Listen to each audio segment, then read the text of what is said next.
우원식 국회의장의 법 위반 논란과 그 의미. 최근 우원식 국회의장의 법 위반 논란이 정치권을 뜨겁게 달구고 있다. 우 국회의장은 국회의 의결 없이 독단적으로 헌법재판소에 권한쟁의 심판을 청구하고 2024년 한덕수 국무총리 권한대행 탄핵을 강행한 혐의로 고발당했다. 이번 사태는 대한민국의 헌법 질서와 국회의 권한 구조를 흔드는 중대한 사안으로 이에 대한 철저한 법적 검토와 정치적 논의가 필요하다. 국회의장의 권한과 한계. 대한민국 헌법과 국회법에 따르면 국회의장은 국회의 의사를 대변하고 의사진행을 담당하는 역할을 수행해야 한다. 국회의 중요한 결정사항은 본회의 의결을 거쳐야 하며 국회의장은 이를 존중해야 한다. 하지만 우 국회의장은 이러한 절차를 무시하고 독단적으로 결정했다는 비판을 받고 있다. 이는 단순한 절차적 위반을 넘어 국회의 권한을 개인적으로 행사하여 삼권 분립 원칙을 훼손한 것으로 해석될 수 있다. 한덕수 권한대행 탄핵 강행의 문제점. 2024년 국회에서 진행된 한덕수 국무총리 권한대행 탄핵 과정에서도 절차적 정당성 논란이 제기됐다. 헌법이 규정한 탄핵소추안의 가결 요건은 재적 의원 3분의 2 이상의 찬성이 필요함에도 불구하고 당시 국회는 150석 찬성만으로 탄핵을 강행했다. 이는 헌법과 국회법을 무시한 결정으로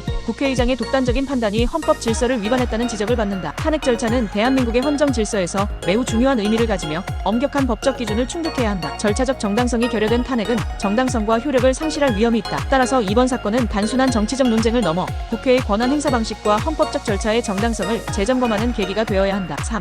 직권남용과 법적 책임. 우 국회의장의 행위는 직권남용권리행사방해죄형법 제123조, 국회법 위반 국회법 제48조, 직무유기죄형법 제122조, 공무집행방해죄형법 제136조 등의 법적 문제가 제기될 수 있다. 특히 국회의장이 개인적인 판단으로 국회의 권한을 행사한 것은 법적으로 심각한 위반 사항이며 이에 대한 철저한 법적 심사가 필요하다. 이번 고발은 단순한 정치적 공방이 아니라 대한민국의 헌정 질서를 수호하기 위한 법적 조치로 이해해야 한다. 국회의장이 헌법과 국회법을 위반하고도 면책된다면 향후 유사한 사례가 반복될 가능성이 크며 이는 대한민국의 법치주의를 심각하게 훼손할 것이다. 앞으로의 과제. 이번 사건을 계기로 국회의장의 권한 행사에 대한 명확한 법적 기준이 마련되어야 한다. 국회의 결정은 국회의원들의 의결을 통해 이루어져야 하며 국회의장은 이를 존중해야 한다. 또한 탄핵 절차와 권한쟁의 심판 청구와 같은 중대한 사안에 대한 법적 가이드라인을 정비하여 향후 유사한 논란이 재발하지 않도록 해야 한다. 법치는 특정 정파의 이익을 위한 수단이 아니라 국가의 근간을 유지하는 원칙이다. 국회의장은 법률과 헌법의 테두리 안에서 역할을 수행해야 하며 이를 위반한 경우 그에 상응하는 법적 책임을 져야 한다. 이번 사태가 대한민국 법치주의를 강화하는 계기가 될 수 있도록 국민과 법조계,